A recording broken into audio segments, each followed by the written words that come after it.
Can you answer yes or no? Ghost project? Can you repeat your answer? Wow. Can you repeat your answer, Mr. Arevalo? I invoke my rights for self-incrimination, Your Honor. My God, the question of the majority floor leader is very simple. It's very simple. Do you have any ghost project? Answer. Sino utos sa'yo na huwag magsalita?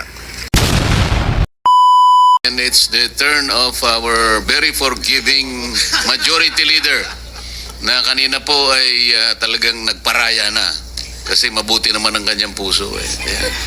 Senator Joel. Napakabait po ng chairman natin, pero yung buong buhay ko dito sa Senado, halos isang dekada na, ngayon ko lang na-experience na pag nasa leadership ka, kailangan mong magparaya at maghintay. Thank you, Mr. Chairman. Mr. Chairman, let me go straight to the point, no?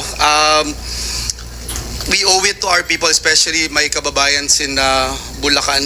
May lumabas po na yung ghost projects, nakakainit na ng ulo yung flood control projects, and 3 taon na po yan dito sa Senado na tinatakel. Unfortunately, wala pa rin nangyayari. Yung 3 contractor, St. Timothy Trading, Wawaw, and ano yung isa? SY Sims Construction Trading. Wala Nandito po yata silang tatlo. SYMS dito. Hindi dumating. Hindi sumipot. Is any representative of SYMS here present? Wala. Okay. And So, we subpoena them already, Mr. Chairman. Yes. So we will contempt the We'll issue a warrant of arrest. Yes. Thank you, Mr. Chair. But just the two, are they, yung time ko, muna. Yung St. Timothy, ayan, si Madam Roma.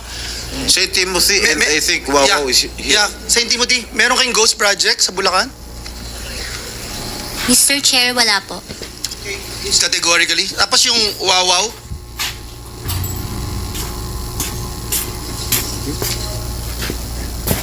Good morning po. Yeah. Can you answer yes or no? Ghost project? Can you turn on the microphone, please?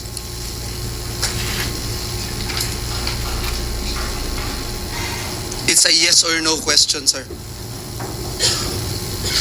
Wow, you're You don't looking, even know? You're looking for your lawyers? Wow. I invoke my right for self-incrimination, Your Honor. Okay. Ano? Can you repeat your answer? Wow. Can you repeat your answer, Mr. Arevalo? I invoke my rights for self-incrimination, Your Honor. My God, the question of the majority floor leader is very simple. It's very simple. Do you have any ghost project in any of the areas here in the Philippines? Answer.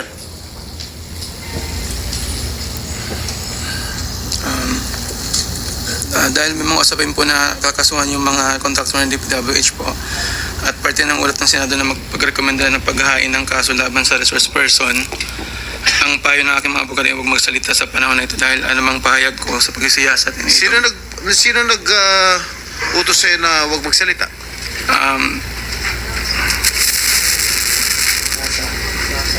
Sino? May binabasa ka ba? Ginawa ko po, Your Honor. Ano binabasa mo? Pasensya po kasi kinakabahan po kasi po. It is only answerable by yes or no, Mr. Arevalo. Is there any ghost projects of Wawaw Builders? This is what I discovered, and the former secretary confirmed during the first hearing that there indeed are ghost projects. Bine-verify pa po namin, Your Honor, ano kung meron po. Ano ka ba sa Wawaw? Are you the owner? Yes po, Your And Honor. you should know. Majority leader, it's your time, ha? Yes, Mr. Chairman. I'm just disappointed, Mr. Chairman, kasi ang bihira ka, sasagot ka ng ganyan, ghost project. Parang tinatanong ka kung tao ka, hindi mo alam kung tao ka. Mr. Chairman, just to put on record also, no, yung Diskaya Group, ang total cost project nila from 2022 to 2025 ay 31 billion pesos. 31 billion pesos dito sa siyam na kumpanya na ito. Yung Sims at yung Wawaw Builders, at doon sa 31 billion, Mr. Chairman, 3 billion nasa Bulacan, Region 3, if I'm not mistaken. 2.8 billion sa Bulacan. Yung Sims, tsaka yung Wawaw, meron pong 4 billion at 1.2 billion sa Bulacan. May I know from COA kung na-audit niyo po itong tatlo na itong binanggit ko na ito, na kumpanya? Sir, ito po yung mga na-subject for audit, fraud audit, especially for Bulacan po, sir, Your Honor. Yes, and nakita niyo may ghost project. Kaya hindi makasagot ito, Opo. Can you confirm? Hindi ko pa po ma-confirm, Because sir, we're going to get the... Wala po We ako. subpoena already the document. So, Opo. can you confirm? Yes or Your no? Honor, wala po akong kopya nung audit highlights. Do you also audit itong pickup? Meron po tayong mga auditors assigned sa DTI, Your Honor, at may mga findings din po sila, kaya na-audit din po yung pickup po. I'll go with the pickup, no? Nandito si Dr. Dakay. Dr. Dakay, ilan kayo sa board? Can you just mention the names? Tatlo? Yeah, there are three of us, Your Honor. Engineer Ernie Bagaw, Engineer Arthur Escalante, and myself. Okay. Kayong tatlo, as board members ng pickup, are you also contractors, officers, or owners of companies that have government contracts with DPWH or LGUs, sir? Our company, Your Honor, does not have any projects with the DPWH. Kayong tatlo na members ng board, I have documents here to prove something, sir. Please don't lie to me, please. Yes, that's why Engineer Bagaw, AGB, and Arthur Escalante have projects with the DPWH. So meron, sir, Your Honors. Is that correct? Yes, the current pickup board members have construction contracts with DPWH, and I can show it to you later, LGUs and other government entities with their respective companies. Your answer is yes, right? Yes, Your Honor. So you don't think it's not right for you guys to have these contracts? For example, Dr. Dakay, as chairperson, associated po kayo dun sa Dakay Construction and Development Corporation. May projects po kayo with national and various local governments for public facilities like government buildings and schools. Si Engineer Bagaw, one of the top contractors ng flood control project, securing worth 7.7 billion. Si Engineer Escalante signed a contract with DPWH on behalf of his company in May 2022 while already a pickup board member. Are you aware of this, sir? Yes, I'm aware of that, Your Honor. And there's nothing wrong with it? Actually, Your Honor, all of the members of the board of PICAP and the other boards in CIAP are all contractors. And there's no conflict of interest, you think, among your officials? And there's nothing we can do to stop the three of you, the powerful three in PICAP?